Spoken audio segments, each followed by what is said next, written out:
Can I invite Liz? You have to receive his blessing. Yeah, we will come to visit you. After the road will finish, we will come and visit. After the road, so a long time ago.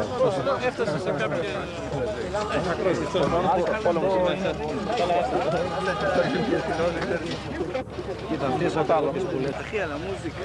הנה, על המוזיקה.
Jim, your floor, go back!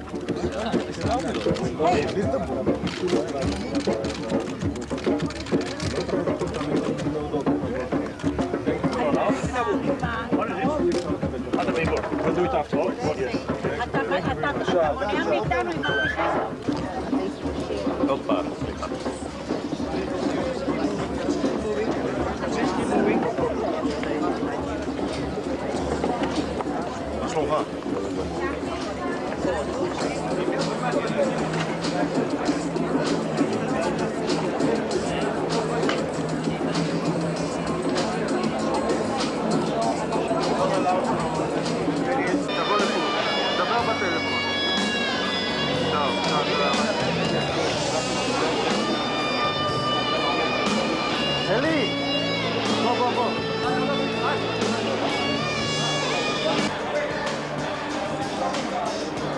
אל תתרונן רק כאן, תיכנס לפרם שזה אנשים נמצאים.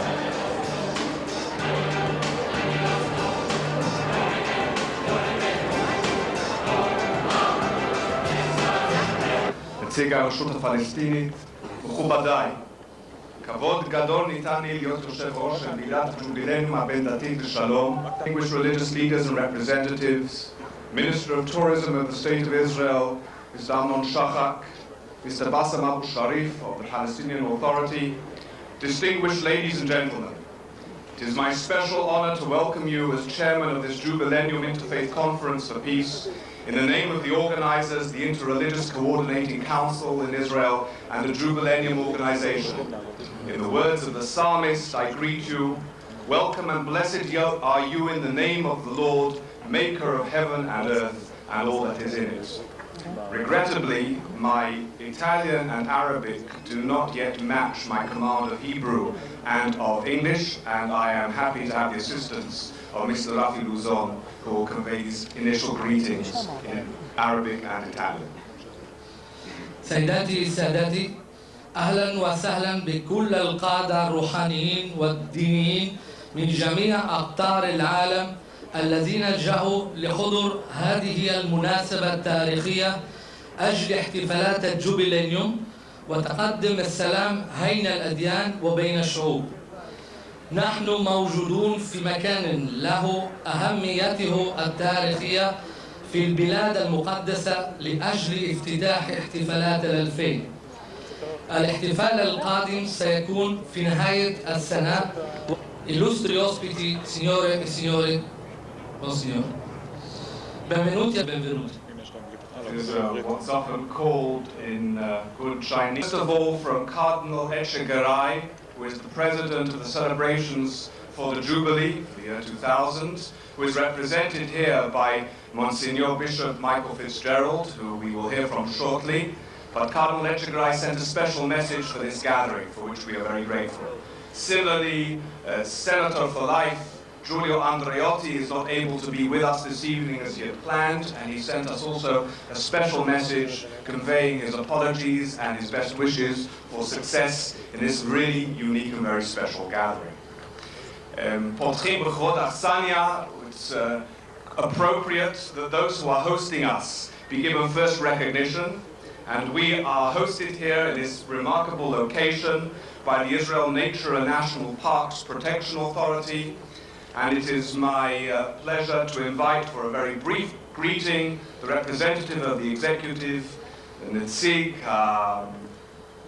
המינהל של רשות שמירת הטבע והגנים הלאומיים, מר שלמה דולברג. Representative of Palestinian Authority, ambassadors, spiritual leaders, dear guests, on behalf of the Israel Nature and National Parks Protection Authority, I am honored to welcome you at the gala opening of the ceremony of the conference. I'm quite sure that everybody in this respectable audience would agree that the pray for peace is the ultimate wish of everybody in this audience, everybody in the modern world, and everybody of the Israeli citizen in his daily life.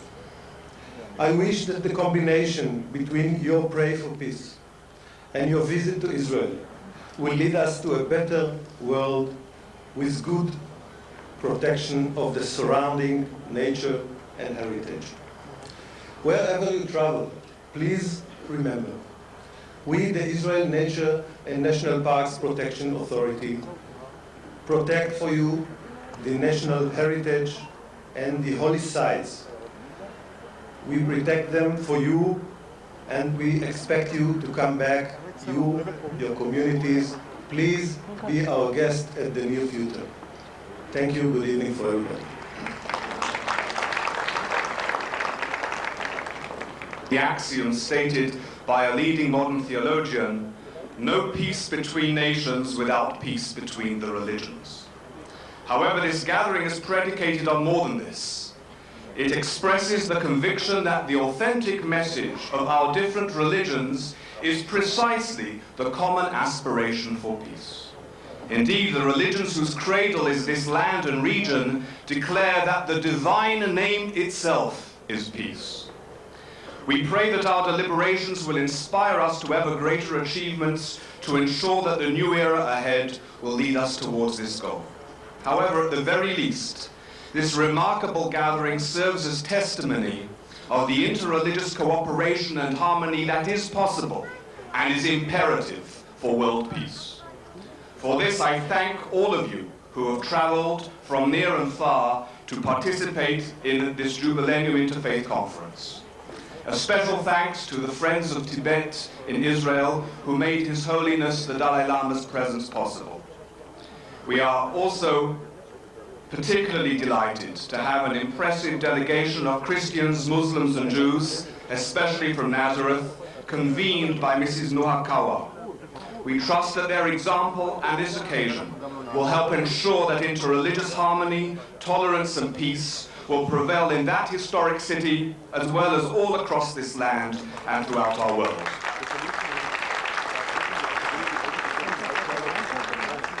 It is now my great pleasure to call on Mrs. Ira Kalichman to take up the baton over the Jordan Valley Regional Council Choir, Makelat HaMoetza HaEzorit Emek HaYarden, to present for us, to sing for us, some of the most majestic works of Franz Joseph Haydn.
I take great pride in being here on this historic day when we declare our commitment to peace, tolerance, and a better world in the new millennium.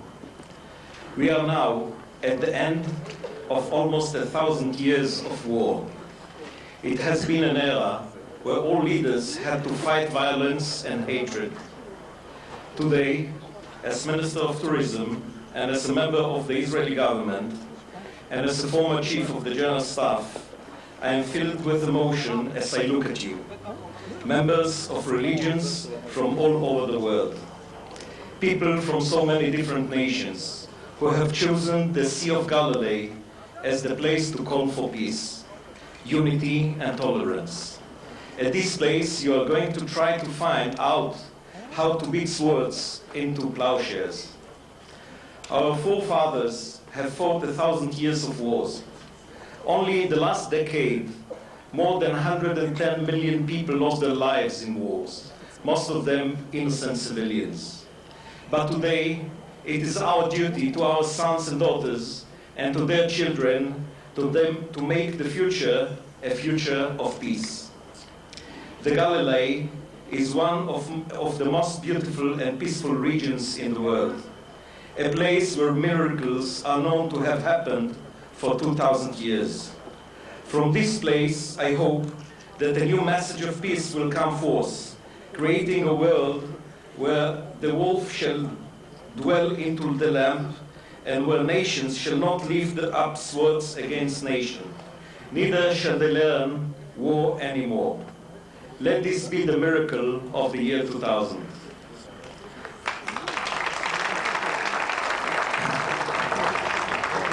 From this stage, at the foot of the Golan Heights, I am calling on all our neighbors to enter into the new millennium under the sign of change, peace, cooperation, and partnership.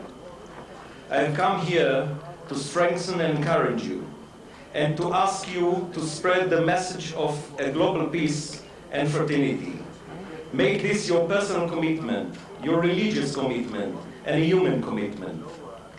It is time we use our heads instead of our hands. I call on the whole world, to followers and to believers of all faiths and religions, to begin the first decade of the year 2000 by joining forces, to make every effort to spread the message of peace and tolerance for our own sake, and especially for the sake of our children who are creating the future generations. Let us hope that we shall all live to see this come true for everyone living on our planet. The State of Israel is ready to welcome all those pilgrims and visitors who will come in the year 2000. We have invested many human and financial resources in infrastructure, renovation, and the improvement to be able and to make it possible for everyone to visit all the holy places. The Holy Land, the birthplace of Jesus and of the three monotheistic religions, will be the favorite place for pilgrims to celebrate the beginning of a new millennium. I hope and believe that your visit to the Holy Land on this special occasion will be unforgettable and will open the door for many more visits in the years to come. I wish great success to you and to all those who carry the torch of peace and spread its message throughout the world. Thank you.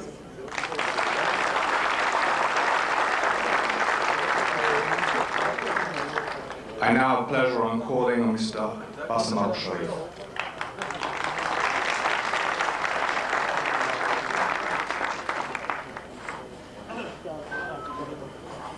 Excellency, Eminences, ladies and gentlemen, probably I'm one of the few who are still alive and were victims of war, and therefore my words about peace are sincere and from my heart and pragmatic too.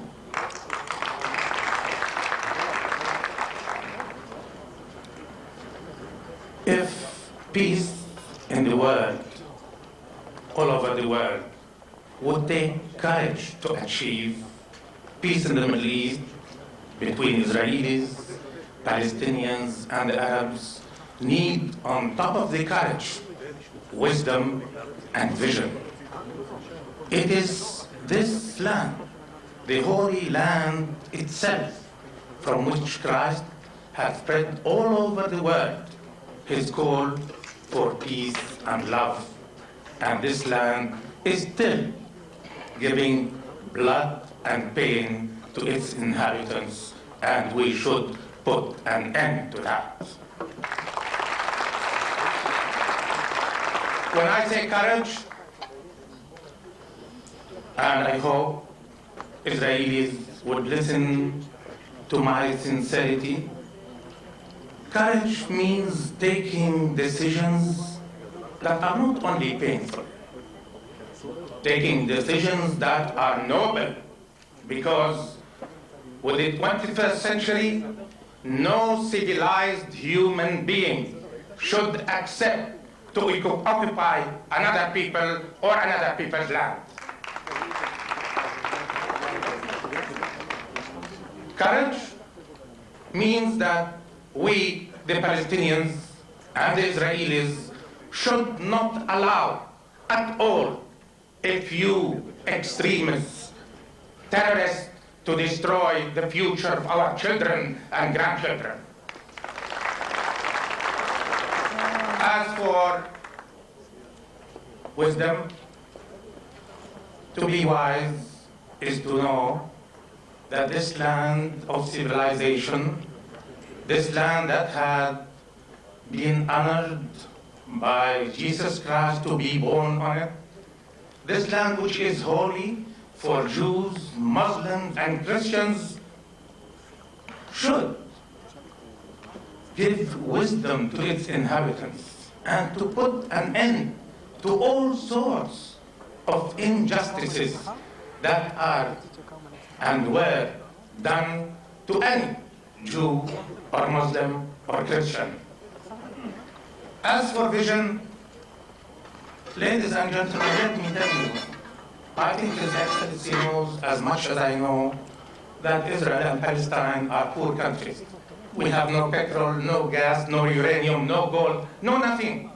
But we have a fortune, human beings, the human resources. And we should develop these human resources together, hand by hand, using our brains and muscles to enjoy the proper dimension of our area, the Middle East, its markets, its resources. To develop the Middle East is to develop ourselves too, is to build a future of honey to our children and grandchildren. This is wisdom.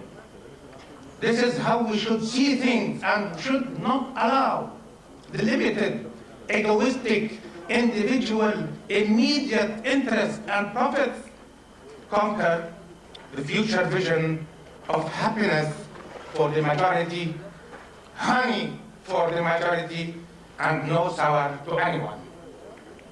All the world should help us, the Palestinians and the Israelis, the leaders in Israel and the leaders in Palestine, help us to be serious about putting an end to bloodshed.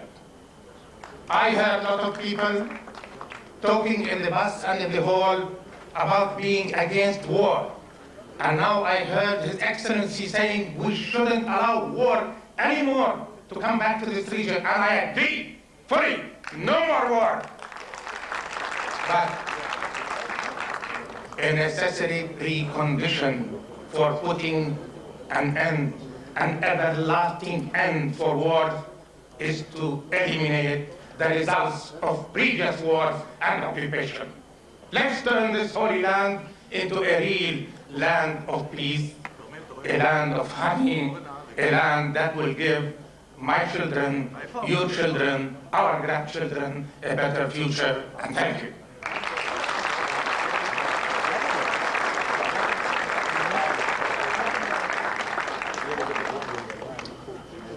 After having heard from the representatives of the State of Israel and the Palestinian Authority, it is now my pleasure to invite greetings from first the three faiths of this particular land. And as mentioned already, we have with us the special representative of the Holy See of the Vatican, Bishop Michael Fitzgerald, and it is my pleasure to call on him to bring the greetings.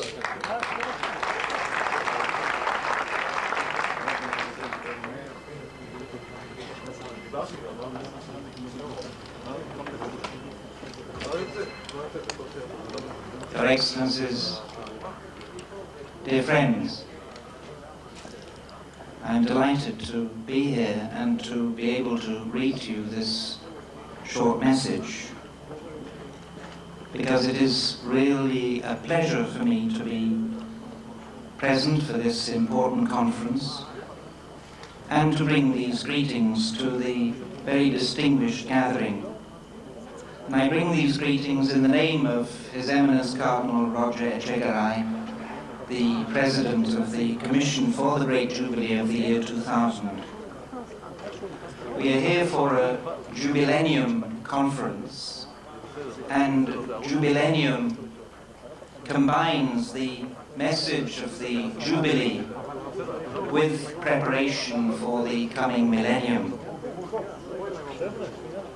Jubilee is essentially a call for inner conversion, but a conversion which should have outward repercussions. The change of heart which it encourages, and which Christians will see as a divine grace to be implored, should flow into concrete action. And this entails, for instance, the remission of debts, forgiveness, reconciliation. In a word, one could say that Jubilee aims at a renewal both of the individual and of society. And Jubilee is thus a preparation for the millennium, a new era, which should be marked by greater respect for human dignity, by the practice of justice by all and for all, by the establishment of universal peace. To achieve this, the efforts of all are required, but I would say especially of religious people who are expected to show the way. As Pope John Paul II said during the concluding ceremony of the recent interreligious assembly which was held in the Vatican, and I quote his words, "The task before us, therefore, is to promote a culture of dialogue. Individually and together, we must show how religious belief inspires peace, encourages solidarity, promotes justice, and upholds liberty." And this conference is surely one of the ways of accomplishing this task. May God help us all in our deliberations and strengthen us to fulfill the commitments that we will make, the commitments that are required of us. Thank you.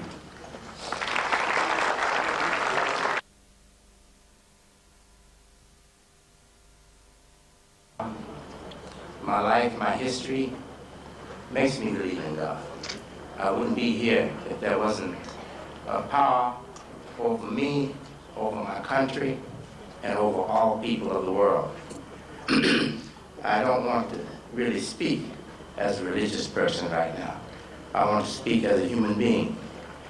I know as a human being that if I didn't have a religion, but I had the mind, the same mind that God blessed me to have, this mind that I have, I would be with you. My human soul calls for peace. My human soul, before I came to know God as God should be known, wanted to be at peace with people. I wanted to be a member in humanity. And peace is a need in my soul, I know. And I can't have that peace if I'm separated from my humanity. I can't have that peace as a black man all to myself. I can only have that peace if I'm one with my humanity. I have discovered my human soul, and I know and understand my holy book now because I have discovered myself first. Thank you. Peace.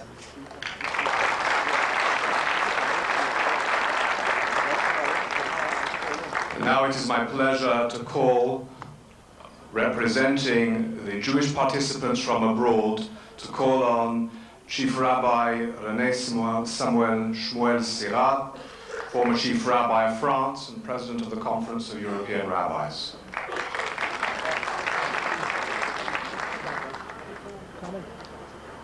נשיאות נכבדה, מכובדיי, מוריי ורבותיי. בהסתכלי על המעמד שאנחנו זוכים לו לשמו של בורא העולם, שלום וגם אהבה, שהרי באהבה בה הוא מזרחו של עולם. והיא בנושא מקדם, הקדם הזה שנותן את האור, שנותן את השמחה, שנותן את דברי החיים.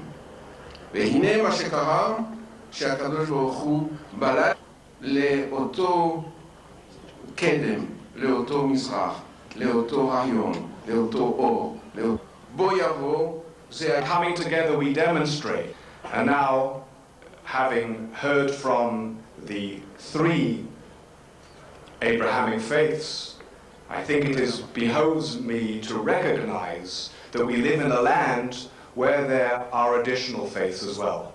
And most particularly and most notable of all, we have a very special religious community that lives in this land, and I would like to acknowledge it and acknowledge its head, the head of the Druze community, Sheikh Mofik Tarif. Very happy to have you with us. It is now from this land and from the religions that are attached to this land, there is special wisdom we have to learn from elsewhere in the land.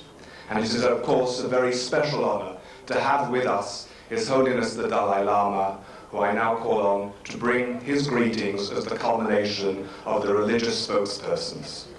Your Holiness.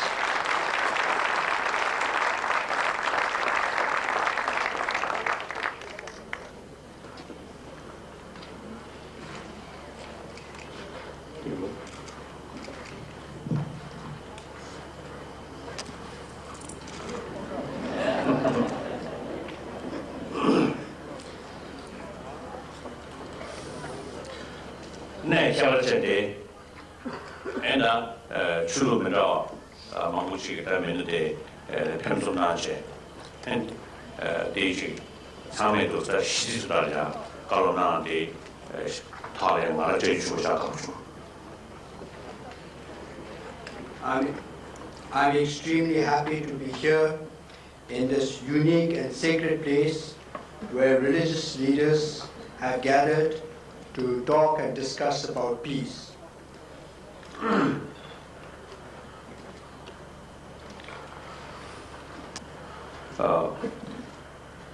And that's how now I think I will speak my broken English.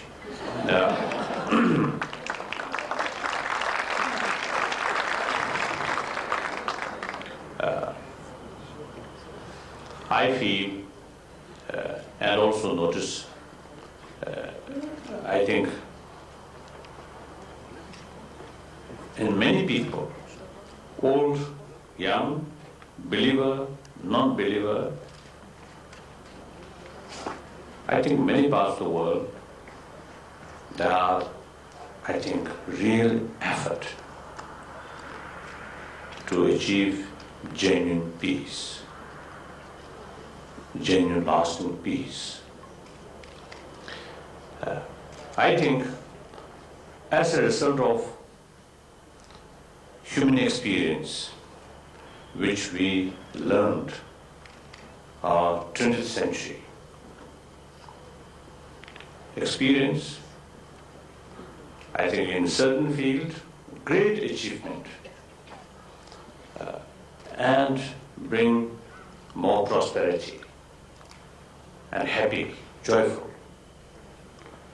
But at the same time, a lot of painful experience. Like, I think, the millions of people killed deliberately.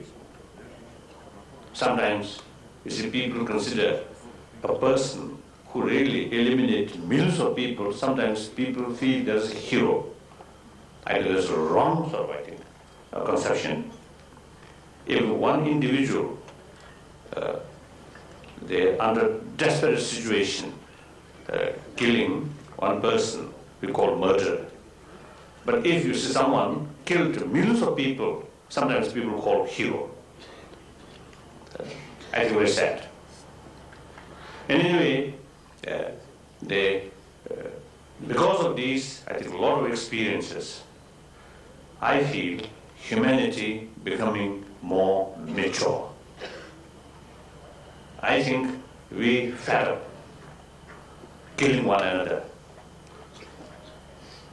So I think desire of peace really now come from heart. Of course, the peace cannot materialize through just hope or even prayer. I feel the effects of prayer also limited. So therefore, you see, much depends on our action. Now, in order to take effective action, we need, I think, political will. Now, for that, I think we need the more holistic view, more wider perspective, and the awareness, long-term consequences, and recognize all human beings are just a human being, same. Everyone wants happiness, do not want suffering. And also, the individual sort of happiness or successful future or happy life very much depend on others. So modern time, I feel the concept of we and they no longer there. If the rest of the people feel happy or peace, one individual automatically get peace and happiness. So therefore, to think more about humanity as a whole, the diversity on the basis of race, nationality, belief, and also on the basis of wealth. And these are secondary, not important. I think often we are experiencing, sometimes with too much emphasis on small matters and forget the bigger issue. I think that's a mistake. Think about humanity and future. So on these things, I think the basis of our enthusiasm, determination to implement effectively in order to achieve genuine, lasting world peace. So I think when the Palestine representative, when you speak, I'm really touched. Because that sort of your sort of, I think, determination or your sort of, I think, the will comes your past suffering. So I think wonderful. I think you see these places and this place, I think many people, last a few decades, say constant sort of threat or constant sort of fear. So I think there is real potential to develop genuine peace, sort of profound peace. So therefore, you have the opportunity or greater potential to create genuine peace so that you can make good example to other parts of the world. Yes, an area where a lot of problem, but genuine, lasting world peace now is developing so that the other people, other parts of the world also, you see, suddenly, you see, get impact, inspiration. So, just I want to pray and to achieve that kind of, goal or aim. Thank you.